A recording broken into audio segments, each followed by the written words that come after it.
paisajes agrarios podrían definirse como paisajes culturales resultado de la acción, una acción económica y cultural del hombre que ha transformado un paisaje previamente natural. Los paisajes agrarios son paisajes dinámicos. Quiere esto decir que van cambiando con el curso del tiempo. Por lo tanto, no se puede hablar de un paisaje fósil, es decir, la huerta de Valencia o el viñedo de Requena o el arroz de la Albufera, puesto que son fruto de un proceso temporal y han ido cambiando en el transcurso de los siglos de acuerdo pues, con las preferencias de cultivo de los agricultores y también de las técnicas que han empleado en las mismas.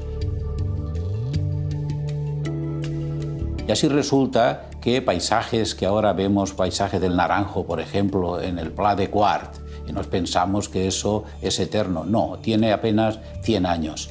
Entonces, en ese lugar antes había olivos, había viñedos, había cereal.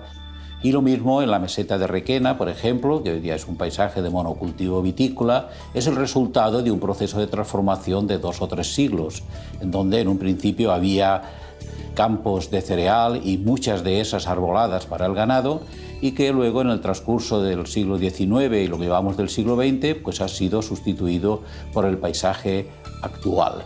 Por lo tanto, paisaje agrario, digamos, es paisaje cultural fruto de la actividad de la gente, en este caso agricultores, y de la cual es muy rica la Comunidad Valenciana, ya que tenemos la mayor variedad de paisajes agrarios de España.